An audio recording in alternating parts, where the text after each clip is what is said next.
Hello hi my friends. போன எபிசோடில் ஹீரோயினை எப்படியாவது அரண்மனையை விட்டு வெளியே தள்ளிடணும்னு சொல்லிட்டு மேற்கத்திய கட்சிக்காரங்க போட்டிருந்த பிளான் வந்து ஹீரோயின் அமைச்சர் மின்ன மிரட்டியிருப்பாங்க, அதுவும் அந்த கோட் லேடியை வச்சு. ஸோ இப்போ அந்த கோட் லேடி மறுபடியும் அகெயின் அரண்மனைக்கு வந்துட்டா போல. ராணி இன்யாங்க்கு கோட் லேடியாவே வந்ததுமே நடந்த எல்லா மேட்ரையும் சொல்லிட்டா. கூடவே அவளை கடத்தி வச்சிருந்ததையும். அது மட்டும் இல்லை, இப்போ ஹீரோயினுக்கு எதிராக செஞ்ச அந்த போராட்டத்தில் அமைச்சர் மின்ன மிரட்டுனால தான் மேற்கத்திய கட்சி அவளுக்கு எதிராக செஞ்ச போராட்டத்தை விட்டுட்டாங்கன்னு சொல்கிறதையும் எல்லாத்தையுமே சொல்கிறா. ஆனால் இன்யாங் இதை கேட்டதுமே கொஞ்சம் ஷாக்காக இருந்தா. இருந்தாலுமே ஹீரோயினை கடத்தினதுலாம் அவளுக்கு பெருசாக தெரியல. அவங்க அப்பாவை ஹீரோயின் மிரட்டினது தான் பெருசாக தெரியுது. ஸோ அதிலிருந்து ஸ்ட்ரெயிட்டாக இங்கே ஹீரோயின் இருக்கிற அரண்மனைக்கு தான் வரா. வந்ததுமே கேட்கான், உனக்கு எவ்வளோ தைரியம் இருந்தால் என்னோட கோட் லேடியை கடத்திருப்பேன், அது மட்டும் இல்லை எங்கள் அப்பாவையும் நீ மிரட்டியிருப்பேன்னு சொல்லி கேட்க, உங்கள் கோட் லேடியை கடத்தினாங்களாம். அப்படி இல்லை, ஃபஸ்ட்டு அவங்க தான் என்னை யாருக்கும் தெரியாமல் கூட்டிகிட்டு போய் கடத்தி என்னை கொல்லணும்னு அமைச்சர் மீன் கையில் ஒப்படைச்சாங்க. உங்களுக்கு ஏதாட்டு ஃபுல்லாக தெரியும்னா உங்கள் அப்பாட்டே நீங்கள் டீட்டெயிலாக கேளுங்கன்னு சொல்ல, எங்கள் அப்பா அதெல்லாம் செய்கிறதா இருந்தால் ஏதாட்டு ரீசன் இருக்கும்னு சொல்லி அவங்க அப்பாவுக்கு தான் சப்போர்ட் பண்ணுறாங்க. ஹீரோயினும் ரீசன் தானே, இப்போ இந்த நாட்டோட ராணின்னு பேரில் இருக்கீங்களே, அதுக்கு என்ன காரணம் தெரியுமா? அந்த டைமில் நான் விட்ட கண்ணீரும் நான் அனுபவித்த வலியும் தான் இப்போ நீங்கள் ராணியாக இருக்கிறதுக்கு காரணம்னு சொல்லவும், இங்கே ராணி இன்னியாங்க என்னென்னா கோவப்படுறாங்க. எவ்வளோ தைரியம், ஏன் முன்னாடியே நான் ராணியாக இருந்ததுக்கு காரணம் நீ தான் சொல்லிட்டு இருக்கேன்னு சொல்லிட்டு இங்கே இவங்க ரெண்டு பேருக்குள்ளேயும் சண்டை வர ஆரம்பிக்கையும் இந்த டைம் கரெக்டாக ஹீரோ அந்த இடத்துக்கு வராங்க. வந்ததுமே ராணி இன்னியாங்க இருக்கிறத பார்த்துட்டு இங்கே இதுக்காக வந்திருக்கேன்னு சொல்லி கேட்க, அதுக்கு ஹீரோயினே பதில் சொல்கிறாங்க, நான் உங்கள் அம்மாட்ட மன்னிப்பு கேட்டுட்டு இருந்தாங்களா, ஸோ அதை பற்றி விசாரிக்காக தான் இங்கே வந்திருக்காங்க அப்படின்னு ஹீரோயின் சொல்ல, அங்கே ராணி இனி அங்கே போய் என்ன பண்ணணும்னு தெரியல. ஹீரோ வந்ததும் ஸோ கோவத்தோடையே நான் அந்த இடத்துல வந்து போகிறேன்னு சொல்லிட்டு கிளம்பி போயிட்டாங்க.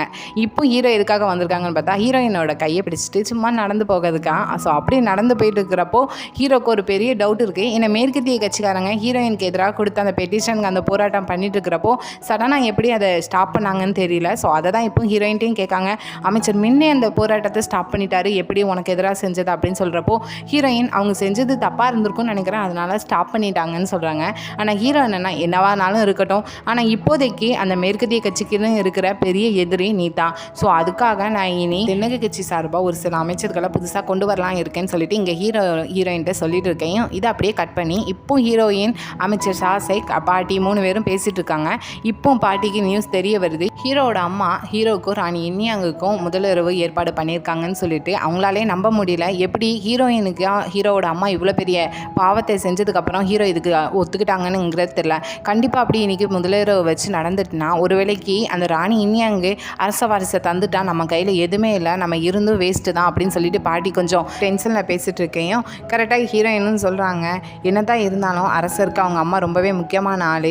ஸோ நாட்டையே ஒரு காரணம் காட்டி இதெல்லாம் செஞ்சு தான் ஆகணும்னு சொல்லியிருப்பாங்க அரசரும், அதனால தான் இதுக்கு சரின்னு சொல்லியிருப்பாங்க அப்படின்னு சொல்லி ஹீரோயின் சொல்லிட்டு இருக்கா. பட் அதுதான் நடந்துச்சா என்னென்னு நம்மளுக்கு காட்டலை. அப்படியே நைட் ஆகுது. இன்னொரு பக்கம் ராணி இன்னியாங்க என்னென்னா பெரிய கனவோட அன்றைக்கி நைட்டுக்கு கிளம்பிட்டு இருக்காங்க. இன்னொரு பக்கம் ஹீரோவும் கிளம்பிட்டு இருக்காங்க. சரி, அவங்க 2 பேர் தான் கிளம்பிட்டு இருக்காங்கன்னு பார்த்தோன்னா இங்கே ஹீரோயினும் அவங்களோட அறையில் இருந்து கிளம்பிட்டு இருக்காங்க. கூட இருக்கிற கோட் லேடியும் சொல்கிறாங்க, கண்டிப்பாக இன்றைக்கி அரசர் ராணி இன்னியாங்கோட அறைக்கு கண்டிப்பாக போகிறாங்க, கண்டிப்பாக அரசா வாரிசா அவங்க தான் தர போகிறாங்கன்னு சொல்லவும் இங்கே ஹீரோயின் அதெல்லாம் பெருசாக கண்டுக்கிட்ட மாதிரியே தெரியல. அப்படி ஏன் கண்டுக்கிடலன்னு பார்த்தோன்னா கரெக்டாக இங்கே அரசர் கிளம்பி ராணி இன்னியாங்கோட அரண்மனைக்கு போய்கிட்டு இருக்கப்போ போகிற வழியில் தான் ஹீரோயினோட அரண்மனையும் இருக்குது போல். ஸோ கரெக்டாக அந்த அரண்மனையை கிராஸ் ஆகி போய்கிட்டு இருக்கிறப்போ கரெக்டாக ஹீரோயின் வேணும்னே அரண்மனை வாசலில் வந்துட்டு கிட்டத்தட்ட ஹீரோவை செடியூஸ் பண்ணுற மாதிரியே நின்று பார்த்துட்டு போவாங்க. இதை பார்க்குற ஹீரோவுக்கு அந்த அரண்மனையை கிராஸ் ஆகி போக தோணலை. சடனாக பல்லாக்கா ஸ்டாப் பண்ணிவிட்டு ஹீரோயினோட அரண்மனைக்குள்ளே போய்கிருந்தாங்க. அப்படி இங்கே இன்னியாங்க பார்த்தோன்னா இன்னும் அரசர் வரலன்னு சொல்லிட்டு வந்து கோட் லேடி சொல்லிட்டு இருக்கா. ஸோ இப்போது ராணி இன்னியாங்க்கு சடனாக ஒன்று ஸ்ட்ரைக் ஆகுது. மேட்ரு என்னென்னா ஃபஸ்ட்டு பார்ட்டில் ராணி இன்னியாங்கும் ஹீரோயினும் ஃபஸ்ட்டு மீட் பண்ணுறப்போ ஒரு ட்ரெஸ் எடுக்கிறதுக்காக போயிருப்பாங்க. அந்த ட்ரெஸ்ஸை பார்த்துட்டு ராணி இன்னியாங்க ஏதோ ஃபீல் ஆகுது கேட்டதுக்கு, அதுக்கு ஹீரோயினும் சொல்லியிருப்பாங்க, ஒரு பூ எப்படி வண்ணத்து பூச்சியை மயக்கி தன்னோட பக்கத்தில் கொண்டு வருதோ அதை பேஸ் பண்ணி தான் ட்ரெஸ் டிசைன் பண்ணியிருக்கேன்னு சொல்லியிருப்பாங்க. ஸோ அதை செடியூஸ் பண்ணி தான் கொண்டு வருது அப்படின்னு சொல்லியிருப்பாங்க. ஸோ இவளுக்கு இப்போ என்ன தோணுதுன்னா ஹீரோ ஒரு வேலைக்கு அவள் செடியூஸ் பண்ணிட்டாலோ அப்படின்னு சொல்லி டவுட்டில் கரெக்டாக ஹீரோயினோட அரண்மனை பக்கத்தில் போகிறாங்க. இவன் நினச்ச மாதிரியே அங்கே ஹீரோவும் ஹீரோயினும் ஒன்றா தான் நின்றுட்டு இருக்காங்க. ராணி இன்னியாங் இருக்காங்கன்னு ஃபஸ்ட்டு ஹீரோயின் கவனிச்சிட்டாங்க. ஸோ ராணி இன்னியாங்க வெறுப்பேற்றணும்னு சொல்லிட்டியே இங்கே ஹீரோயின் வேணும்னே ஹீரோவை அவங்க முன்னாடியே கிஸ் பண்ணுறாங்க. இங்கே ராணி இன்னியாங் ரொம்பவே ஃபீலிங்கோட திரும்ப அவங்களோட அரண்மனைக்கு வந்து நிற்காங்க. அப்படியே இன்னொரு பக்கம் ஹீரோயினும் பார்த்தோன்னா ஹீரோக்கு ஆல்ரெடி நல்லாவே புரியுது ஹீரோயின் என்ன செஞ்சுருக்கான்னு சொல்லிட்டு அதை தான் இப்போ கேட்காங்க, எதுக்கு இதெல்லாம் நீ வேணும்னு தானே செஞ்சுருக்கேன், நான் ராணி இன்னியாங்கோட அறைக்கு தான் போக வேண்டியது, ஆனால் நீ என்ன இந்த பக்கமாக இழுத்துட்டு வந்துட்டேன் உன்னோட அறைக்கு அப்படின்னு சொல்லும்போது எல்லாம் தெரிஞ்சும் நீங்கள் ஏன் வந்தீங்கன்னு சொல்லிட்டு ஹீரோயினும் கேட்காங்க. அதுக்கு ஹீரோவும் எப்படி உன்னை மாதிரி பொண்ணாலாம் என்னால் என்னால் வேண்டான்னு சொல்ல முடியும் அப்படின்னு சொல்லிட்டு இவங்க 2 பேரும் அன்றைக்கி நைட்டு ஒன்றா தான் இருக்காங்க. அப்படியே மறுநாள் விடியுது. இங்கே ஹீரோட அம்மாவுக்கும் கோர்ட் லேடி மூலமாக நியூஸ் வருது. இப்படி ஹீரோ ராணி இன்யாங்கோட அறைக்கு போல அந்த ஹீரோயினோட அறைக்கு தான் போயிருக்கான்னு சொல்லிட்டு இதை கேட்டதுமே ஹீரோட அம்மாவுக்கு ரொம்பவே கோவம் வருது. ஹீரோயினை தான் திட்டிகிட்டு இருக்காங்க, அவளை சும்மா விடக்கூடாதுன்னு சொல்லிட்டு. கரெக்டாக அந்த இடத்துக்கு ராணி இன்யாங்கும் வராங்க. வந்ததுமே பேச ஆரம்பிக்காங்க. அவள் தான் ஏதாவது பண்ணியிருப்பா, அரசராக அவள் பக்கம் இழுத்துருப்பா. நேற்று எவ்வளோ பெரிய முக்கியமான நாள் தெரியுமா, அந்த நாளை விட்டால் நமக்கு வேறு நாளே கிடையாது அப்படின்னு சொல்லி பேசிகிட்டு இருக்கையும் அவங்களுக்கு ரொம்பவே உடம்பு சரியில்லாத மாதிரி இருக்குது. ரொம்பவே இருமுறாங்க. அதுக்கு ராணி இன்யாங்கன்னு சொல்கிறாங்க, நீங்கள் கொஞ்சம் பொறுமையாக இருக்க, இதை நானே ஹேண்டில் பண்ணிக்கிட்டேன். இன்னர் கோர்ட் என்னோட பொறுப்பில் தானே இருக்குது. ஸோ அதில் எந்த ஒரு பிரச்சனை வராமல் நானே பார்த்துக்கிட்டேன். இப்படி நடந்திருக்குன்னு சொல்லிட்டு வெளியே தெரிஞ்சுன்னா நம்மளுக்கு தான் அவமானம் அப்படின்னு சொல்லிட்டு இங்கே ஹீரோட அம்மாட்ட பேசிகிட்டு இருக்காங்க. அப்படி இதை கட் பண்ணி இப்போது அரசவையை தான் காட்டுறாங்க. என்னென்னா அரசர் சொன்ன மாதிரியே தென்னகை கட்சி சார்பாக ஒரு சில அமைச்சர்களை நியமனம் செஞ்சுருக்காங்க, ஒரு சில அமைச்சர்களை பணிமாற்றமும் செஞ்சுருக்காங்க. அதுலேயும் முக்கியமாக அமைச்சர் சாசேக்கு உள்துறை அமைச்சர்னு சொல்லிட்டு பெரிய பதவியும் கொடுத்துருக்காங்க. இதை கேட்டது தான் மேற்கத்திய கட்சிக்காரங்களாம், நீங்கள் அவருக்கு இவ்வளோ பெரிய பதவி கொடுத்ததுலாம் சரிதான், அவருக்கு எக்ஸ்பீரியன்ஸ் இருக்குது, ஆனால் எனக்கு இது பார்க்க உங்களோட தனிப்பட்ட முறையில் நீங்கள் எடுத்த மாதிரி தெரியல அப்படின்னு சொல்கிறாங்க. ஹீரோவும் தனிப்பட்ட முறையிலனா நீங்கள் எதை மீன் பண்ணி சொல்கிறீங்கன்னு சொல்லி கேட்குறதுக்கு அமைச்சர் கிம் என்னென்னா, இங்கே அமைச்சர் சாசேக்கும் ஹீரோயினும் ரொம்பவே க்ளோஸு, நல்லாவே தெரிஞ்சவங்க. கண்டிப்பாக அமைச்சர் சாசேக் ஹீரோயின்ட்ட அந்த பதவியை வாங்கிட்டான்னு சொல்லியிருப்பாங்க. அவங்க உங்கள்கிட்ட வந்து அந்த பதவியை கொடுங்கன்னு சொல்லியிருப்பாங்க. ஏன்னா நீங்கள் அடிக்கடி அங்கே ஹீரோயினோட அறைக்கு போய்கிட்டு தானே இருக்கீங்க அப்படின்னு சொல்கிறப்போ இப்போ தான் ஹீரோவுக்கும் கோவம் வர ஆரம்பிக்குது. இப்போ என்ன சொல்ல வரீங்க, அமைச்சர் சாசேக்கும் ஹீரோயினும் நல்லா தெரிஞ்சவங்கன்னொன்னே அமைச்சர் சாசேக் லஞ்சம் கொடுத்துருப்பாங்க ஹீரோயினுக்கு. அந்த லஞ்சத்தை வாங்கிட்டு வந்து ஹீரோயின் என்கிட்ட அமைச்சர் சாசேக்கு அரசவையில் உள்துறை அமைச்சராக ஒரு பெரிய பதவி கொடுக்க சொல்லியிருக்காங்க. அதனால நான் அவருக்கு இப்படி ஒரு பதவியை கொடுத்துருக்கேன். அதாவது கிட்டத்தட்ட நானே லஞ்சம் வாங்கின மாதிரி நீங்கள் பேசிகிட்டு இருக்கீங்க அப்படி தானே அப்படின்னு சொல்லி பேசாயும் அதுக்கும் அந்த அமைச்சர்கள் ஆமாங்கிற மாதிரி தான் பதில் சொல்லியிருக்காங்க. இதை கேட்குற ஹீரோவும் ஃபஸ்ட்டு இந்த நாட்டுக்கு இயற்கை சீற்றம் வந்தப்போ அதுக்கும் ஹீரோயின் தான் சொல்லி அவளை மன்னிப்பு கேட்க வந்துச்சுங்க. நான் இங்கே உள்ளவங்களுக்கு பெரிய பதவி கொடுக்குறப்போ அதுக்கும் ஹீரோயின் தான் காரணம்னு சொல்லி பேசிகிட்டு இருக்கீங்க. இதுக்கு மேலே நான் பொறுமையாக இருக்க மாட்டேன், இந்த அரசவையும் பொறுமையாக போகாது. என்ன நடந்தாலும் சரி, நான் இப்போ பணிமாற்றம் செஞ்சது தான், யாருக்கு என்னென்ன பதவி கொடுத்தனோ அந்த அமைச்சர்கள் தான் இருப்பாங்க. இது யாருக்கும் பிடிக்கலன்னா அவங்க இப்போவுமே இந்த அரசையை விட்டு வெளியே போனால் அப்படின்னு கோவத்தில் ஹீரோ சொல்லிட்டு அந்த இடத்துலேருந்து கிளம்பி போகிறாங்க. அப்படியே இன்னொரு பக்கம் ஹீரோயினை பார்த்தோன்னா தையலறை வழியாக நடந்து போயிட்டு இருக்கிறப்போ சடனாக தையலறைக்குள்ளே போயிருந்தாங்க. அங்கே போனால் எல்லா பொண்ணுங்களும் வேலை பார்த்துட்டு இருக்காங்க. அதில் அடிக்கடி ஹீரோயின்ட்ட சண்டை போட்ட 2 பொண்ணுங்க ஹீரோயின் வரான்னு தெரிஞ்சதுமே போய் ஒளிஞ்சுக்கிட்டுதாங்க. ஆனால் எப்படியோ ஹீரோயின் கண்ணெல்லாம் மாட்டிக்கிட்டாளுங்க. ஸோ இப்போ ஹீரோயின்ட்ட வந்து மன்னிப்பு கேட்டுட்டு இருக்காங்க, பழசெல்லாம் செஞ்சதுக்குன்னு சொல்லிட்டு காலில் விழுந்து மன்னிப்பு கேட்காங்க. ஹீரோயினும் கவனிச்சுட்டு இருக்கிறப்போ அப்போது அந்த இடத்துக்கு தையல் அறைக்குள்ளே ஹெட் கோட் லேடி வராங்க. உங்களுக்கு ஏதாவது வேணும்னா சொல்லியிருந்தா நானே வந்திருப்பேனே அப்படின்னு சொல்ல, இல்லை நான் உங்கள் கூட சும்மா டீ குடிக்கலான்னு வந்தேன்னு சொல்லிட்டு 2 பேரும் சேர்ந்து டீ தான் குடிச்சிட்டு இருக்காங்க. அப்போ ஹீரோயின் சொல்கிறாங்க, நீங்கள் எனக்கு ஒரு முறை சொன்னீங்க இந்த அரண்மனைக்குள்ள வேறு ஏதாவது எண்ணத்தோடு நான் வந்திருந்தா அந்த அரண்மனையை விட்டு போக சொன்னீங்க.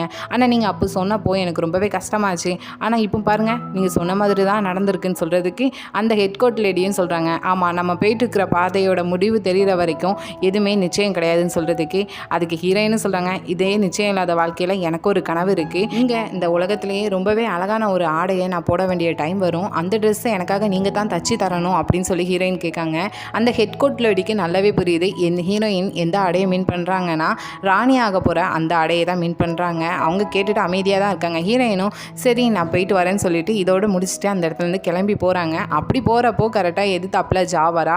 ஸோ ஆல்ரெடி பழைய கணக்கு 2 பேருக்குள்ளேயும் இருக்குது. ஸோ அதனால் ஜாவை மட்டும் தனியாக ஒரு இந்த செலவு செய்கிற இடத்துல வச்சு கேட்க ஆரம்பிக்காங்க. அன்றைக்கி தையலம்மா இறந்தப்போ அந்த அறைக்குள்ளே நானும் இருந்தேன், அந்த தீயை பற்ற வச்சது நீ தானே, எதுக்காக அதை பற்ற வச்ச, எதுக்கு கதவை பூட்டுனேன்னு சொல்லிட்டு கோவத்தில் கத்துறதுக்கு பயத்தில் ஜாவும் உண்மையை சொல்ல ஆரம்பிக்கா. இல்லை நான் அதுக்காகலாம் செய்யலை, எனக்கு சீசோவை பிடிக்கும், ஆனால் சீசோவுக்கு உன்னை தான் பிடிச்சிருந்துச்சு, அவன் ஒரு டைம் கூட என்ன பார்த்து கிடையாது, உன்னை தான் பார்த்தான், அதனால தான் நான் உன்னை தள்ளி கொஞ்ச நேரம் தான் கதவை பூட்டணும்னு நினச்சேன். ஆனால் அன்றைக்கி அந்த தீயை வச்சது நான் கிடையாது, இன்னொரு ஆள் தான் அதெல்லாம் பண்ணான். அவன் கையில் ஒரு டேட்டோ இருந்துச்சுன்னு சொல்கிறப்போ அவனோட முகத்தை பார்த்தியான்னு கேட்டால், இல்லை நான் முகத்தை பார்க்கல, அது ரொம்ப நாள் ஆகிட்டு அப்படின்னு சொல்கிறாங்க. அப்போ ஹீரோயினுக்கு நல்லா தெரியுது இன்னொரு ஆள் இருக்கான்னு சொல்லிட்டு. அது மட்டும் இல்லை ஹீரோயின் இவளையும் திட்ட தான் செய்கிறாங்க, உன்னோட தேவையில்லாத முட்டாள்தனமான பொறாமையினால் இதெல்லாம் நடந்திருக்கு அப்படின்னு சொல்லி கோவத்தில் முன்னாடி பேசிட்டே வரையும் அவளும் பயத்தில் பின்னாடி நடந்துட்டு போகையும் பின்னாடி செலவு செய்கிற அந்த தட்டிக்குள்ளே கீழே விழுந்துருதா. ஹீரோயினும் அப்படியே அந்த இடத்துல இருந்து கொஞ்சம் ஃபீலிங்காக தையலமாக இறந்ததை நினச்சி போயிட்டுருக்காங்க. அப்படியே நம்மளுக்கு இன்னொரு பக்கம் சீசோவை தான் காட்டுறாங்க. அன்றைக்கி லாஸ்ட்டாக தையலமாக இறந்ததுக்கப்புறம் சைனா போயிட்டான் போல். ஸோ சைனாலேருந்து இப்போ தான் ஜோசனுக்கு ரிட்டர்ன் வந்திருக்கான். அது மட்டும் இல்லை சைனாவில் என்ன பண்ணிட்டு இருந்தானா அங்கே ஒரு வணிகராக இருந்திருக்கான், அதுவும் ரொம்ப ஒரு ஃபேமஸான வணிகர். அது மட்டும் இல்லை இங்கே ஜோசன்லேயும் அவனை பற்றி எல்லாருக்குமே பெரிய ஆட்களுக்கு தெரிஞ்சிருக்கு. அதுவும் இங்கே வந்ததுமே ஃபஸ்ட்டு அவன் மீட் பண்ணுறது யாருன்னு பார்த்தோன்னா அமைச்சர் மின்னை தான் மீட் பண்ணுறான். அதுவும் என்ன சொல்லேன்னா அவங்களோட மேற்கத்திய கட்சிக்கு நிதி மூலமாக ஒரு சப்போர்ட் பண்ணுறேன், நான் அதுக்கு ஹெல்ப் பண்ணுறேன் அப்படின்னு சொல்லி தான். அவங்களும் கேட்காங்க, நீங்கள் எங்களுக்கு நிதியில் ஹெல்ப் பண்ணிங்கன்னா பதில் நாங்கள் உங்களுக்கு எதில் ஹெல்ப் பண்ண வேண்டியது இருக்கும், என்ன தர வேண்டியது இருக்குன்னு அமைச்சர் மின் கேட்குறதுக்கு அவன் என்ன கேட்கானா, அமைச்சர் மின் ஒரு கேளிக்கைக்குழு அவர் கண்ட்ரோலில் இருக்கு போல், ஸோ அந்த கேளிக்கைக்குழு எங்களுக்கு பதிலாக தாங்கன்னு சொல்லி தான் அவன் அதை கேட்கான். ஆனால் அவர் இதுக்கு என்ன சொன்னான்னு தெரியல. அப்படியே இதை கட் பண்ணி அடுத்ததான் இங்கே இன்யாங்கையும் ஹீரோவோட அம்மாவை தான் காட்டுறாங்க. மேட்ரு என்னென்னா, இப்போ ஹீரோவோட அம்மா இருக்கிற அமைச்சர்களோட மனைவியெல்லாம் கூப்பிட்டு சின்னதாக ஒரு மீட்டிங் வச்சுருக்காங்க. அதுக்கு அமைச்சர் மின்னோட செகண்ட் ஒய்ஃபையும் கூப்பிட்ருக்காங்க. ஸோ அதை தான் இப்போது ராணி இன்யாங் சொல்லிட்டு இருக்கா, நீங்கள் என்னோட அம்மாவெல்லாம் கூப்பிட்ருக்கீங்க, ஸோ இப்போ இங்கே நீங்கள் ஹீரோயினோட அம்மாவையும் கூப்பிடுங்க. இல்லை ஒரு வேலைக்கு கூப்பிடலன்னு ஹீரோவுக்கு தெரிஞ்சுன்னா அவங்க ஏதாவது வருத்தப்படுற மாதிரி இருக்கலாம். அது மட்டும் இல்லை, ஹீரோயினுக்கு அவங்க அம்மா தான் எல்லாமே. அவளுக்கு வீக்னஸ்ன்னு சொல்ல போனால் அவங்க அம்மா தான். அவங்க அம்மா அடிமையாக இருந்தது கூட அமைச்சர் சாசேக்கோட வீட்டில் தான். அவங்க 2 பேருக்குள்ளேயும் ஏதோ தப்பாக இருக்கிற மாதிரி இங்கே ராணி இன்யாங் ஹீரோவோட அம்மாட்ட சொல்லிட்டு இருக்கேன். ஹீரோட அம்மாவையும் நான் அவளை கூப்பிடாததுக்கு ரீசன் அவள் ஒரு அடிமை இனத்தை சேர்ந்தவா, நம்மளுக்கு சமமாக அவள் உட்கார முடியாது, அதனால தான் நான் அவளை இன்வைட் பண்ணலை அப்படின்னு சொல்கிறாங்க. ஆனால் சடனாக என்ன திங்க் பண்ணுறாங்கன்னா, அவங்க அம்மா தானே அவளுக்கு வீக்னஸ்ஸு, அப்போ சரி அவளை வச்சு அவள் செஞ்ச காரியத்துக்கெல்லாம் பதிலடி கொடுக்கலாம், அவள் அம்மாவையும் நான் இன்வைட் பண்ணுறேன் அப்படின்னு சொல்கிறாங்க. அப்படியே இன்னொரு பக்கம் ஹீரோயினை தான் காட்டுறாங்க. ஹீரோயின் ஃபேஸ் ஃபுல்லாக ஒரே ஸ்மைலாக இருக்குது. ஹீரோவும் கூட தான் இருக்காங்க. என்ன இன்னைக்கு பார்த்து இவ்வளோ எக்ஸைட்மெண்ட்டில் அப்படியே சிரிச்சுட்டு இருக்கேன்னு சொல்லிட்டு ஹீரோ கேட்க, ஹீரோயினும் இன்றைக்கி அரண்மனைக்கு என்னோட அம்மாவும் வர போகிறாங்க, நான் அரண்மனையை காட்டுன்னு ரொம்பவே ஆசைப்பட்டேன் அதான் அப்படின்னு சொல்லியும் இங்கே ஹீரோவுக்கு நல்லா புரியுது. அவங்க அம்மாவை பார்க்க போகிறோன்னே சின்ன பிள்ளைத்தனமாக நல்லாவே எக்ஸைட்மெண்ட்டாக இருக்கான்னு சொல்லிட்டு ஸோ ஹீரோவும் சொல்கிறாங்க, நானும் என்னோடய வேலையை முடிச்சுட்டு கரெக்டாக அங்கே எங்கே விருந்து வச்சுருக்காங்களோ அந்த மீட்டிங்காக நானும் வந்துடுவேன் அப்படின்னு சொல்கிறாங்க. சொல்லிவிட்டு அந்த இடத்துலேருந்து கிளம்பியும் போகிறாங்க. அப்படியே இன்னொரு பக்கம் ஹீரோயினோட அம்மா சொன்ன மாதிரியே அரண்மனைக்குள்ளே வந்துட்டாங்க. ஃபஸ்ட் டைம் நான் என்ன பண்ணணும்னு என்னன்னு தெரியல, பட் ஒரு கோர்ட் லேடி இருக்கா. ஹீரோயினோட என்ன இவ்வளோ லேட் ஆகிட்டு சீக்கிரம் வாங்கன்னு சொல்லி ஒரு மாதிரி மிரட்டி தான் கூட்டிகிட்டு போயிட்டுருக்கா. சொல்லப்போனால் அவளுமே ஹீரோயினோட அம்மாவை மதிக்கலன்னு தான் சொல்லணும். சரி ஹீரோயினோட அம்மா வந்துட்டாங்க. ஹீரோயின் எங்கே அப்படின்னு சொல்லி பார்த்தோன்னா, இங்கே அரசரோட அம்மா என்னென்னா ஏதோ ஃபேஸ் க்ரீம் ஏதாவது செஞ்சு தர சொல்லியிருப்பாங்க போல். அதை தான் ஹீரோயின் படபடன்னு செஞ்சு கொடுத்துட்டு கிளம்பி போகிறான். ஆனால் அதுக்குள்ளே அரசரோட அம்மாவோட கோர்ட் லேடி என்னென்னா ஹீரோயினை ஸ்டாப் பண்ணுறா, நீங்கள் அழகு சாதன பொருள் செஞ்சு தந்தது போதும், ஆனால் அரசரோட அம்மாவுக்கு அவங்க ஸ்கின் நல்லா சாஃப்ட் ஆகிற மாதிரி ஏதாவது ஒரு ஐட்டம் ஏதாவது செஞ்சு தர சொல்லி அவங்க கிஃப்டாக கேட்டிருக்காங்க, இதை மட்டும் செஞ்சு தருவீங்களா அரசரோட அம்மா சொல்லியிருக்காங்கன்னொடனே ஹீரோயினும் என்னோட அம்மா வந்திருக்காங்க, நான் அவங்கள பார்த்துக்கிடணும், அவங்களுக்கு அரண்மனை புதுசு, அவங்களுக்கு ஒன்றும் தெரியாதுன்னு சொல்கிறப்போ அந்த கொட்லேடி என்னென்னா, இல்லை நீங்கள் அதை பற்றி கவலைப்படாதீங்க, நான் உங்கள் அம்மாவை பார்த்துக்கிறேன், அவங்கள பார்த்து அந்த மீட்டிங் அந்த விருந்து நடக்கிற இடத்துக்கு நான் கூட்டிகிட்டு போகிறேன், நீங்கள் இங்கே அரசரோட அம்மா சொன்னது செய்யுங்க அப்படின்னு சொன்னோடனே ஹீரோயினும் இதை நம்பி சரின்னு சொல்லி அந்த கோட்லேடியை அவங்க அம்மாவை பார்க்கறதுக்காக அனுப்பி வைக்காங்க. அப்படியே இன்னொரு பக்கம் அந்த விருந்து நடத்துகிற அந்த இடத்துக்கு மற்ற அமைச்சர்களோட மனைவிகள்லாம் வந்துட்டாங்க. இன்னொரு பக்கம் அரசரோட அம்மாவும் இன்யாங்கும் வராங்க. இன்யாங்கோட 2வது அம்மா அவங்களும் வந்திருக்காங்க. இன்யாங்கும் பேசிட்டு இருக்கிறப்போ அந்த டைம் கரெக்டாக ஹீரோயினோட அம்மாவும் வராங்கன்னு சொல்கிறாங்க. அவங்களும் ஒரு ஸ்டெப் தான் எடுத்து வைப்பாங்க. அதுக்குள்ளே ஹீரோட அம்மா கொஞ்சம் நில்லு, எப்படி உன்னை மாதிரி அடிமை இனத்தில் உள்ளவங்களாம் எப்படி உள்ளே வரலாம், அதுவும் எப்படி அரச குடும்பத்துக்கு ஈக்குவலாக உன்னால் உட்கார முடியும் அப்படின்னு சொல்கிறப்போ அதை கேட்டுட்டு இருக்கிற ஹீரோயினோட அம்மாவும் என்னை மன்னிச்சுக்கோங்க அப்படின்னு சொல்லி கேட்காங்க. இப்போ எங்கள் கூட ஈக்குவலாக உட்கார போறியா என்ன அப்படின்னு சொல்கிறப்போ அதுக்கு ஹீரோயினோட அம்மாவும் இல்லை எனக்கான இடத்த நீங்கள் எங்கே தரீங்களோ நான் அங்கேயே இருந்துக்கிட்டேன் அப்படின்னு சொல்கிறப்போ அப்போ சரி அப்படின்னு சொல்லிட்டு இவங்கெல்லாம் தனியாக மேலே ஒரு ரூமில் இருக்கையும் இங்கே ஹீரோயினோட அம்மாவுக்கு மட்டும் அந்த படி பக்கத்தில் சின்னதாக ஒரு பாயை விரித்து அந்த இடத்துல மட்டும் சாப்பாடை கொண்டு வந்து வைக்காங்க. ஹீரோயினோட அம்மாவும் அதில் தான் உட்காந்துட்டு இருக்காங்க. ஆனால் மேலே இருக்கிறவங்க அப்பவும் அமைதியாக இருக்கல. அதில் இருக்கிற ஒரு அமைச்சரோட மனைவி மட்டும் என்னென்னா இங்கே இருக்கிற ஹீரோயினோட அம்மாவை பற்றி பேசுகிறாங்க. நீ கீழே தானே இருக்க, அப்படியே மேலே எனக்கு தண்ணி கொண்டு வா, நான் வர வழியில் தண்ணி நிறையாவே குடிச்சிட்டேன், இப்போ என் தண்ணி இல்லை, போ எனக்கு தண்ணி கொண்டு வான்னு சொல்லிட்டு கொஞ்சம் ஹீரோயினோட அம்மாவை கேலி செஞ்சு இங்கே மேலே உள்ளவங்களாம் சிரிச்சிட்டு இருக்காங்க. அப்படியே அந்த டைம் அந்த இடத்துக்கு கரெக்டாக ஹீரோயினோட என்ட்ரி தான். ஆல்ரெடி ஹீரோயின் அவங்க அம்மாவை பார்க்கணும்னு சொல்லிட்டு ஆசாசையாக இருந்தான். ஆனால் இப்போ அவங்க அம்மாவை இப்படி இந்த அளவுக்கு இன்சல்ட் பண்ணிட்டு இருக்காங்கன்னு தெரிஞ்சு அவங்க அம்மாட்ட போய் கேட்கா இங்கே என்ன நடக்குதுன்னு சொல்லிட்டு.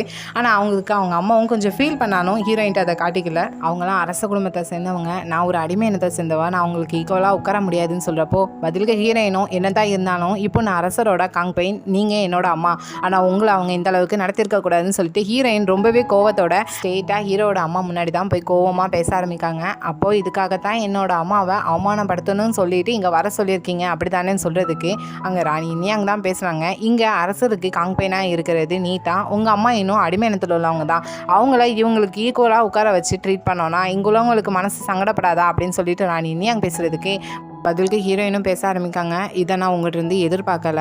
உங்களோட அம்மாவை இதே மாதிரி அவமானப்படுத்தியிருந்தா உங்களுக்கு தெரியும்னு சொல்லும்போது இப்போ ஹீரோவோட அம்மா என்னென்னா பேச ஆரம்பிக்காங்க. உன்னோட அம்மா அடிமைனத்தில் இருந்தாலுமே அவளை பற்றி நிறைய ரூம் இருக்குது போலையே, முக்கியமாக உன்னோட உண்மையான அப்பா வேற ஒருத்தவங்க போல அப்படின்னு சொல்லிட்டு ஹீரோயினோட அம்மாவோட கேரக்டரே தப்பாக பேசுகிறாங்க. ஆல்ரெடி ஹீரோயின் கோவத்தில் இருப்பா. ஸோ இப்படி பேசினோடனே ஹீரோயினுக்கு அப்படியே கோவம் வருது. வந்த கோவத்தில் அப்படியே செவுட்டில் ஒரு அறை வருதா. ஸோ அரைஞ்சது ஹீரோட அம்மாவுன்னு பார்த்தா அதுதான் இல்லை, பக்கத்தில் இந்த கோட் லேடியை. ஏன்னா அவள் தான் இங்கே ஹீரோயினை வச்சுட்டு ஹீரோயின் அம்மாவை பார்த்துக்கிட்டு தான் கூட்டிகிட்டு வந்துருந்தேன் அப்படின்னு சொல்லிட்டு ஏமாற்றிட்டு போயிருப்பா. ஸோ அதுதான் சொல்லி அடிக்காங்க. என்னோட அம்மாவை பார்த்துக்கிட்டுதேன்னு சொல்லிட்டு வந்த விதம் இப்படி தானா, நீ இப்படி தான் என்னோட அம்மாவை நடத்துவியா, நான் எங்கள் அரசரோட காங்பைனாக இருக்கேன், ஆனால் நீ அப்பப்போ என்னை எதிர்த்தே பேசிகிட்டு இருக்கேன்னு சொல்லிட்டு இங்கே ஹீரோயின் கோவத்தில் பேசுகிறாங்க. இங்கே ஹீரோயின் அடித்த அடியில் இங்கே கொடுத்த சாக்கில் ஹீரோட அம்மா அப்போ மயக்கம் போட்டு கீழே விடுறாங்க. மற்றபடி அங்கே இருக்கிற எல்லாருமே ஹீரோயினுக்கு பயந்துட்டாங்க. ஹீரோயினும் கீழே வந்துட்டு அவங்க அம்மாட்ட, வாங்க நீங்கள் என்னோட அரண்மனைக்கு வாங்க, அங்கே போய் நம்ம டீ குடிக்கலாம்னு சொல்லிட்டு ஹீரோயினோட அம்மாவை கூட்டிகிட்டு போனால் கரெக்டாக அந்த இடத்துக்கு ஹீரோ வந்துட்டாங்க. ஹீரோயினை பார்க்கணும்னு சொல்லிட்டு கரெக்டாக ஹீரோயினோட அம்மாவை பார்த்ததுமே, லாஸ்ட் டைம் என்னோட உயிரை நீங்கள் 2 பேரும் தான் காப்பாற்றினீங்க, ஆனால் நான் போகிறப்போ உங்களை பார்க்க முடியாமல் போயிடுச்சு, என்னை மன்னிச்சுக்கோங்க, இப்போ வாங்க நம்ம ஒன்றா சேர்ந்து டீ குடிக்கலாம்னு சொல்லிட்டு ஹீரோயின் அம்மாட்ட நல்லாவே பேசுகிறாங்க. சரி ஹீரோ வந்துட்டாங்கன்னு சொல்லிட்டு ராணி இனியாங்கும் பதிலுக்கு அவங்களோட 2வது அம்மாவை கூட்டிகிட்டு வந்து இங்கே ஹீரோவிட்ட அறிமுகப்படுத்துகிறாங்க. அவங்களும் நல்லா இருக்கீங்களான்னு பார்த்து ஹீரோவை பார்த்து கேட்க ஹீரோவும் நல்லா இருக்கேன்னு மட்டும் தான் பேசுகிறாங்க. ஹீரோயினோட அம்மாட்ட பேசுகிற மாதிரிலாம் இங்கே ராணி இனியாங்கோட அம்மாட்ட பேசலை. வாங்க நம்ம போய் டீ குடிக்கலாம்னு சொல்லிட்டு ஹீரோயினையும் ஹீரோயினோட அம்மாவையும் கூட்டிகிட்டு பார்க்காங்க. இதை பார்க்குற ராணி இனியாங்குக்கு தான் நல்லா போகுது. அப்படியே இதை கட் பண்ணி அடுத்ததான் இவங்க 3 பேரும் ஒன்றா உட்காந்து டீ குடிச்சிட்டு இருக்காங்க. ஹீரோ அதுலேயும் ஹீரோயினோட சைல்டுஹுட் மெமரிஸை பற்றி தான் கேட்டுட்டு இருக்காங்க, ஹீரோயின் என்னெல்லாம் பண்ணான்னு. ஸோ அவங்க அம்மாட்டேருந்து கேட்டு தெரிஞ்சுக்கிட்டாங்க. அதுலேயும் சொல்கிறாங்க, எனக்கு ரொம்பவே பொறாமையாக இருக்குது, ஹீரோயினோட சின்ன வயசில் ஒரு ஸ்டோரி எல்லாமே உங்களுக்கு தெரிஞ்சிருக்கிறப்போ, அது மட்டும் இல்லை அப்பப்போ அரண்மனைக்கு வந்துட்டு போங்க, நானும் இதை பற்றி நிறைய தெரிஞ்சுக்கிடுவேன். இப்போ எனக்கு முக்கியமாக இப்போ இளவரசர் டாங்கிட்ட வேலை இருக்குது, ஸோ நீங்கள் 2 பேரும் பேசுங்க அப்படின்னு சொல்லிட்டு ஹீரோ அந்த இடத்துல விட்டுட்டு போகிறாங்க. இப்போ ஹீரோயினோட அம்மாவுக்கு ரொம்பவே ஹாப்பியாக இருக்குது. சுற்றி இருக்க எல்லாருமே ஹீரோயினை வெறுத்தாலும் அரசரோட காதல் ஹீரோயினுக்கு மட்டும்தான் இருக்குதுன்னு சொல்லிட்டு அதை தான் இப்போ ஹீரோயின்னு சொல்லி பேசிகிட்டு இருக்காங்க. அப்படியே இன்னொரு பக்கம் ஹீரோவையும் இளவரசர் டாங்கையும் தான் காட்டுறாங்க. என்னென்னா புதுசாக நீர் எருமை அந்த விலங்குல இருந்து அதுக்குள்ளே அந்த கொம்பில் இருந்து புதுசாக வில்லு செஞ்சுருப்பாங்க போல், அதை தான் டெஸ்ட் பண்ணி பார்த்துட்ருக்காங்க. ஸோ இவங்க நினச்ச மாதிரியே அது நல்லாவே இருக்குது. ஸோ இதை மாதிரி தான் நம்மளோட சோல்ஜருக்கும் செஞ்சு கொடுக்கணும் அப்படின்னு இங்கே இளவரசர் டாங்கிட்ட ஹீரோ சொல்லிட்டு இருக்கையும் பதிலுக்கு இளவரசர் டாங்குன்னு சொல்கிறாங்க, இந்த மாதிரி கொம்புலாம் சைனாட்டிருந்து தான் கிடைக்கும், ஆனால் சைனா அவங்களோட இராணுவம் நல்லா வலுப்படுத்த தான் பார்ப்பாங்கன்னு சொல்கிறாங்க. பதிலுக்கு ஹீரோவும் அதனால தான் நான் இங்கே இருக்கிற ஜாங்கிட்ட பேசியிருக்கேன், ஜாங்குக்கும் சைனாவில் இருக்கிறவங்களுக்கும் நல்ல ஒரு கனெக்ஷன் இருக்குது, ஸோ அவர் மூலமாக தான் நான் இதை செய்ய போகிறேன், பதிலுக்கு நான் அவரோட வியாபாரத்தை ரெட்டிப்பாக்கி தரேன், அதில் லாபம் உங்களுக்கு நிறைய கிடைக்குன்னு சொல்லியிருக்கேன் அப்படின்னு சொல்லி இவங்க 2 பேரும் பேசிகிட்டு இருக்காங்க. அப்படி இதை கட் பண்ணி இவங்க 2 பேரும் பேசினது இன்னொரு பக்கம் இங்கே சீசோவுக்கும் அமைச்சர் மின்னுக்கும் தெரியுது. ஆனால் சீசவும் சொல்கிறான், கண்டிப்பாக இந்த தடவை ஜாங்குக்கு சைனாட்டிலேருந்து எந்த ஒரு லாபமும் கிடைக்க போகிறது கிடையாது, ஏன்னா சைனா அவங்களோட இராணுவம் வலுப்படுத்த தான் பார்ப்பாங்களே தவிர ஜோசனோட இராணுவம் வலுப்படுத்துறதுக்கு அவங்க விரும்ப மாட்டாங்க. இருந்தாலும் அங்கே சைனாவில் இருக்கிற என்னோட அப்பா இந்த டீலை பார்த்துக்கிடுவாங்க, அது மூலமாக அதிலிருந்து அந்த கொம்பு என்னோட கைக்கு தான் வரும், என்கிட்ட வந்துச்சுன்னா கண்டிப்பாக நான் உங்களுக்கு தான் தரப்போகிறேன் அப்படின்னு சொல்லிட்டு இங்கே சீசை ஒரு பிளான் போட்டு வைக்கேன். இதை கேட்குற அமைச்சர் மென்னும் ரொம்ப சந்தோஷத்தில், அப்படி மட்டும் நடந்துட்டுனா கண்டிப்பாக ஏதோ ஒரு மூலிகை மருந்து வேறு இறக்குமதி பண்ணுவாங்க போல், ஸோ அதிலிருந்து வரத லாபத்துக்கான உரிமையை நான் உனக்கே தரேன்னு சொல்லி சீச்சோட்ட சொல்ல பதிலுக்கு சீச்சவும், எனக்கு அதெல்லாம் ஒன்றும் வேண்டாம், அதை பரிசாக நான் உங்களுக்கு தரேன், நீங்களே அதை வச்சுக்கோங்க, பதிலுக்கு நீங்கள் எனக்கு இன்னொன்று பண்ணணும், இந்த நாட்டோட அரசரை நான் ஒரு டைம் மீட் பண்ணணும் அப்படின்னு சொல்லி கேட்கான். இதை கேட்குற அமைச்சர் மின்னுக்கு கொஞ்சம் ஷாக்காக தான் இருக்குது. அவரும் சொல்கிறாரு, உன்னை பார்க்குறப்போ வியாபாரம் செய்கிறதுக்கு அதுலேருந்து லாபத்தை எடுக்கிறதுக்குன்னு வந்த மாதிரி தெரியல, வேறு ஏதோ ஒரு பிளானில் வந்த மாதிரி இருக்குது, இப்போ அரசரை மீட் பண்ணணும்னு சொல்லிட்டு இருக்கேன், எனக்கு பார்க்கறதுக்கு நீ இந்த ஜாங்கோட கதையை முடிக்கணும்னு வந்த மாதிரி இருக்குது அப்படின்னு சொல்கிறதுக்கு பதிலுக்கு சீசவும், நம்ம 2 பேருக்குள்ள உள்ள டீலிங் நல்லபடியாக லாஸ்ட்டில் முடிஞ்சால் போதும், மற்றபடி நான் என்ன செய்ய போகிறேன் என்ன வேலை செய்கிறேன் அப்படிங்கிறதுல நீங்கள் தலையிடாமல் இருக்கிறது நல்லது அப்படின்னு சொல்லி பேசுகிறான். இதுக்கு மேலேயும் அமைச்சர் மின் எதுவுமே பேசலை. ஸோ இதை அப்படியே கட் பண்ணி அடுத்ததான் மறுநாள் இங்கே ஹீரோவை தான் காட்டுறாங்க. என்னென்னா ஜாங் மன்னிப்பு கேட்டுட்டு இருக்காரு. சீசோ சொன்ன மாதிரியே ஜாங்குக்கு அந்த டீல் சைனாட்டிருந்து கிடைக்கல போல், அதை தான் இப்போ சொல்லி கேட்டுட்டு இருக்காங்க. அந்த கொம்பு கொடுக்கறதுக்கு அவங்க ரெடியாக இல்லை, அது மட்டும் இல்லை அவங்களோட இராணுவம் வலுப்படுத்துறதுல அவங்க ரொம்பவே ஸ்ட்ராங்காக இருக்காங்க, நமக்கு தரதுக்கு அவங்க ரெடியாக இல்லை, என்னை மன்னிச்சுக்கோங்கன்னு சொல்லிட்டு இருக்காங்க. அது மட்டும் இல்லை எனக்கு இன்னும் கொஞ்சம் நீங்கள் டைம் தந்தீங்கன்னா நானே சைனாவில் போய் இதை பேசி சிறப்பாக முடிச்சுட்டு வரேன் அப்படின்னு சொல்லி கேட்டுட்ருக்காங்க. இதை கேட்குற ஹீரோவும், நான் உங்களுக்கு டைம் தரதில்ல பிரச்சனை கிடையாது, ஆனால் இன்னொரு பக்கம் இருக்கிறவங்க இந்த டீலை அதுக்குள்ளே பேசி முடிச்சுட்டாங்கன்னா என்ன பண்ணுறது, அந்த மூலிகை வேருக்கான ரைட்ஸை நான் அவங்க கையில் தான் கொடுக்க வேண்டியதாக வரும் அப்படின்னு சொல்லி பேசிட்டு இருக்கிறப்போ கூடவே அமைச்சர் சாசைக்கும் இருக்காங்க. அவங்களும் கேட்காங்க, அந்த பக்கம்னா நீங்கள் யாரை சொல்கிறீங்க அப்படின்னு சொல்லி கேட்கவும் ஹீரோ சொல்கிறதுக்கு முன்னாடியே அந்த இடத்துக்கு அமைச்சர் மின் வந்து நிற்காங்க. ஸோ அமைச்சர் மின்னை தான் இவ்வளோ நேரம் ஹீரோவும் சொல்லியிருக்காங்க. அமைச்சர் மின் அதுவும் நான் வரதுக்கு லைட் ஆகிட்டு, அது மட்டும் இல்லை நான் சொன்ன மாதிரியே அந்த டீலை சிறப்பாக பேசி முடிச்சிட்டேன். அந்த சைனாட்டிலேருந்து நீர் எருமைக்குள்ள அந்த கொம்பு எங்கிட்ட தான் இறக்குமதி ஆக போகுது அப்படின்னு சொல்லிட்டு இங்கே ஹீரோட்ட வந்து சொல்லிட்டு இருக்காங்க. இங்கே ஜாங்குக்கே ஷாக்காக இருக்குது, எப்படி அமைச்சர் மின் கையில் இந்த போச்சு அப்படின்னு சொல்லிட்டு அப்படியே ஃப்ளாஷ்பேக் வருது. என்னென்னா நைட் டைமில் சீசோ சொன்ன மாதிரியே ஆல்ரெடி ஃபஸ்ட்டு இறக்குமதியாக அங்கே சைனாவிலேருந்து அந்த நீர் எருமைக்குள்ள கொம்பை கொண்டு வந்திருக்கான். அது கொண்டு வந்ததுமே இங்கே அமைச்சர் மின்னிட்ட தான் காட்டியிருக்கான். அமைச்சர் மின்னும் அரசருக்கும் ஜாங்குக்கும் இந்த கொம்பு போகிறதுக்கு முன்னாடி நமக்கு தான் இந்த டீல் கிடச்சிருக்கு அப்படின்னு சொல்லி அவர் சந்தோஷத்தில் இருக்க, இப்போ இங்கே சீசாவும் சொல்கிறான் நான் சொன்ன மாதிரியே ஃபஸ்ட்டு இறக்குமதி செஞ்சுருக்கேன். ஸோ அதனால் எனக்கு உடனடியாக அரசரை சந்திக்கிறதுக்கு ஒரு சந்திப்பை ஏற்படுத்தி தாங்கன்னு சொல்லி கேட்குறதுக்கு பதிலுக்கு இப்போ அமைச்சர் மின் என்ன சொல்கிறாங்கன்னா, நீ எதுக்கு சாதாரண ஒரு வணிகர், நீ எப்படி அவ்வளோ பெரிய ஆளை அரசரை மீட் பண்ண முடியும், உனக்கு என்ன வேணும்னு சொல்லி நான் அதை உனக்கு செஞ்சு தரேன் அப்படின்னு சொல்லவும் பதிலுக்கு இங்கே சீசோ என்ன பண்ணுறான்னா, இவன் ஃபஸ்ட்டாக கொண்டு வந்திருக்க அந்த இறக்குமதி அந்த கொம்புக்கெல்லாம் தீயை வச்சு விடுதான். அந்த கொம்பு நல்லா கதகதன்னு தீ பிடிச்சி எரியுது. அமைச்சர் மின்னும் எதுக்கு இதை எரிய வைக்கன்னு சொல்கிறப்போ இங்கே இப்போ சீசோ என்ன சொல்கிறான்னா, நீங்கள் சொன்ன மாதிரி இப்போ அரசர் கூட எனக்கு ஒரு சந்திப்பை ஏற்படுத்தி தரலன்னா இதே நிலைமை தான் உங்களுக்கும் வரும்னு சொல்லிட்டு அமைச்சர் மின்னையே மிரட்டி இருக்கான். ஸோ அதனால் இனி அமைச்சர் மின் எப்படி அவங்க 2 பேருக்குள்ளேயும் சந்திப்பை ஏற்படுத்த போகிறாங்கிறத போக போக பார்ப்போம். அப்படி இன்னொரு பக்கம் நமக்கு இங்கே சீசோவோட ஃப்ளாஷ்பேக்கை தான் காட்டுறாங்க. என்னென்னா அன்றைக்கி தையலமாக அந்த அறையில் தீப்பிடிச்சு இறந்ததுக்கு அப்புறம் தனியாக ஜாவை மீட் பண்ணி மிரட்டியிருப்பான். நீ தானே இதுக்கு காரணம், நீ தானே தீயை பற்ற வச்சு அப்படின்னு சொல்லி கேட்குறப்போ ஜாவும் பயத்தில் சொல்லியிருப்பான் நான் காரணம் கிடையாது, ஆனால் ஒரு ஆள் தான் பற்ற வச்சுட்டு போனால் அவன் கையில் ஒரு டேட்டோ இருந்துச்சு அப்படின்னு சொல்லியிருப்பான். ஸோ ஆல்ரெடி சீசோக்கு தெரிஞ்சிருக்க போல் ஜாங்கோட அசாசின் தான் அன்றைக்கி தீயை பற்ற வச்சுட்டு போனது, இதுக்கெல்லாம் ஜாங் தான் காரணம்னு சொல்லிட்டு ஸோ அதை பழிவாங்கிற விதமாக தான் இப்போ இவன் அந்த டீலெல்லாம் தடுத்தது போல். அது மட்டும் இல்லை இப்போ இங்கே சீசோட பேக்ரவுண்ட் வாய்ஸும் வருது. என்னன்னா நல்லா ஒரு சிறந்த வணிகராக மாறணுன்னா திறமை மட்டும்தான் முக்கியம்னு சொல்லிட்டு தையலாமா சொல்லியிருக்காங்க. அது மட்டும் கிடையாது, நான் இப்போ ஜோசனுக்கு ரிட்டர்ன் வந்ததுக்கு காரணம் என்னென்னா ஹீரோயினை என் கூட கூட்டிகிட்டு போகிறதுக்கு தான். அதனால தான் நான் இப்படி ஒரு ஆளாக மாறி இப்போ நான் ஹீரோயினை என் கையோட கூட்டிகிட்டு போகிறதுக்காக தான் வந்திருக்கேன் அப்படின்னு சொல்கிறதோட இந்த பாட்டு முடியுது. ஃபைனலாக இந்த ட்ராமாவோட 3வது ஹீரோவும் சீசோ தான். ஆனால் இன்னும் சீசோவுக்கு தெரியாது ஹீரோயின் என்ன பண்ணிட்டு இருக்கான்னு சொல்லிட்டு. ஸோ போக போக பார்ப்போம். இப்படி அரசரோட காங்பேனா ஹீரோயின் தான் இருக்கான்னு தெரிஞ்சால் சீசோவோட நிலைமை என்னங்கிறத ஸோ இனி வர எபிசோடில் பொறுமையாக பார்ப்போம். இந்த பாட்டு பிடிச்சிருந்தா லைக் பண்ணுங்கள், ரொம்ப பிடிச்சிருந்தா சப்ஸ்கிரைப் பண்ணுங்கள். Thank you, bye bye friends.